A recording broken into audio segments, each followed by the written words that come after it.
How's it going, everyone, and welcome back to my Black Torch review. And today we're going to be doing chapter 17, titled Unstoppable. So the chapter starts off with Flower Boy kind of leading Ichika and Kisumi to where the gates of Amagi are.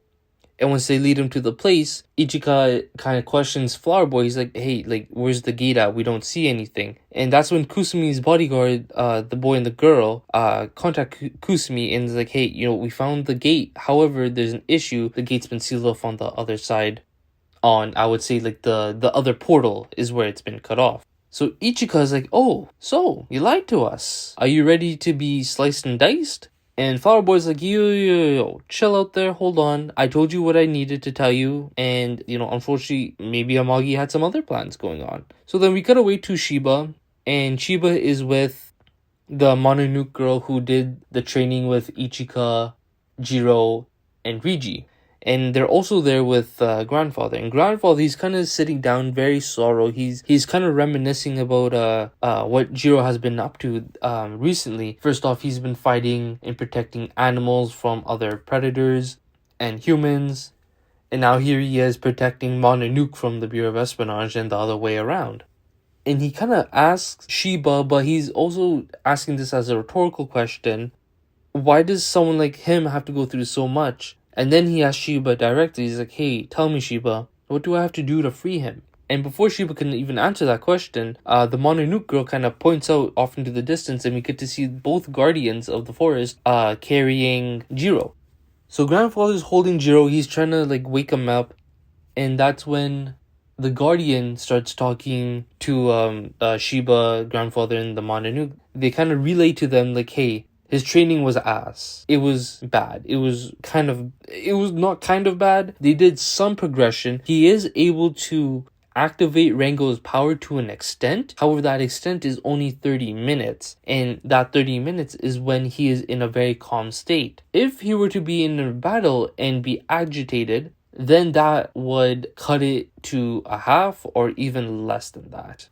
So realistically, Jiro is not fit to fight Amagi in a one-on-one, if I would want to say that. Because if you looked at Jiro, in my perspective, this is actually coming from me, Ray. If Amagi and Jiro were to fight right now, boom, it'd be over. Amagi would win 100%. And so right after this, Jiro starts to wake up. And he kind of says, hey, my bad for messing this all up. I just couldn't do it.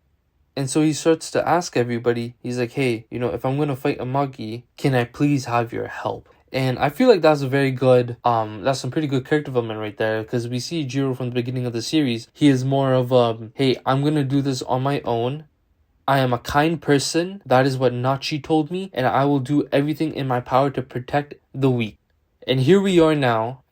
Last Tonkobon, and Jiro is asking people for help. He can't do everything by himself. He knows that. Even with all this power, he doesn't have Rango anymore, but he has Rango's power, and even with all that, he just couldn't do it. And that's what I really like about Jiro's character. He's not some shonen protagonist who's given all this power and boom, with the power of friendship, he's out here whooping the main antagonist's butt. He's not doing that. He's actually asking for help from the Bureau of Espionage, from Shiba, Grandfather, the Mononoke, and both guardians of the forest. So speaking of the guardians, right after he says this, they kind of make their leave. They said, hey, Jiro, all the best, but we're gonna head off now. And so they leave, and Shiba gets a call from Usami. And now Usami is the other member of Black Torch, who I always forget. She was in the cover with Shiba. I think it was the last Tonkobon, if you were to look at the thumbnails I have. But she's the one who calls Shiba and asks Shiba, hey, I need you to come back to the headquarters because something big has happened. So as the entire team are looking, they see a gate off in the distance of the ocean. Because remember, their headquarters is just by a harbor, basically.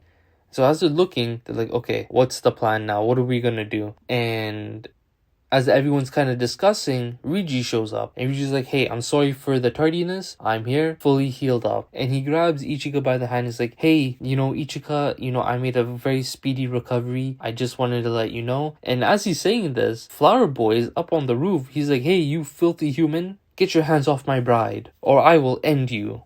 which is very interesting. I never thought a Mononoke would be in enemy territories, threatening Bureau of Espionage, which is interesting in my opinion.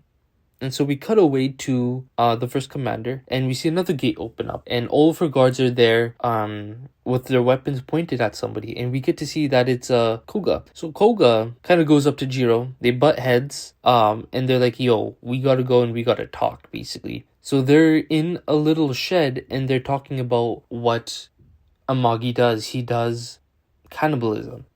And as they're speaking, a guard comes up to Koga, the first commander. He's like, hey, we have trouble. And we get to see these flies with like monstrous teeth. Of course, they're Mononukes, of course. Just flying around. And so the Bureau of Espionage are trying to just shoot them down, basically. And so the chapter finally ends with Shiba giving Black Torch the go to go and fight Amagi.